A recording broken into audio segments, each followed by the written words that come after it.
നമ്മളെ ദിവാകരേട്ടനല്ലേ വരണേ?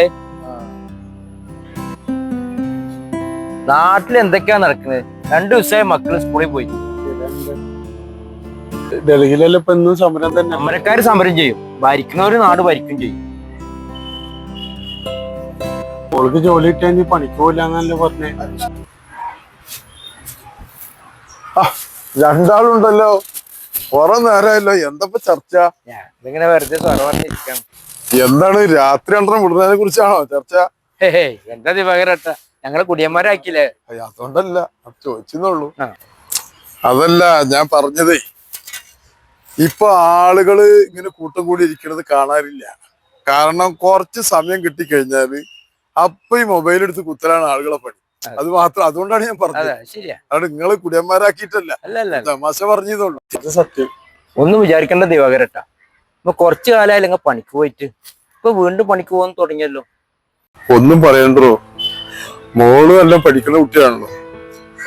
ഓള് BSc B.Ed നല്ല മാർക്കോടുകൂടി പാസ്സായി. PSC പരീക്ഷ വന്നപ്പോ കഷ്ടപ്പെട്ട് പഠിച്ച് റാങ്ക് ലിസ്റ്റില് എന്റെ മോള് ഫസ്റ്റാണ്.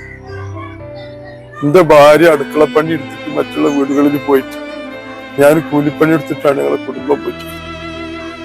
പക്ഷെ റാങ്ക് ലിസ്റ്റ് 2 വർഷത്തിനുള്ളിൽ പണി കിട്ടും എന്നാണ് വിചാരിച്ചത്. പക്ഷെ PSC റാങ്ക് ലിസ്റ്റ് റദ്ദ് ചെയ്ത് ഞങ്ങൾ പ്രയാസപ്പെടില്ല, ശരിയാവും. പറഞ്ഞില്ലേ, ദിവാകരേട്ടൻ പണിക്ക് പോണത് കണ്ടിട്ട് കുറെ കാലായി. മോള് പറഞ്ഞതാണ് അച്ഛൻ ഇനി പണിക്ക് പോണ്ട, മോൾക്ക് പണി കിട്ടുമല്ലോ. മോൾക്ക് പണിയും കിട്ടില്ല, ഞങ്ങളെങ്കിലും ജീവിക്കും. ദിവാകരേട്ട പ്രയാസപ്പെടല്ലേ, പിന്നെ സർക്കാർ കാര്യങ്ങളല്ലേ.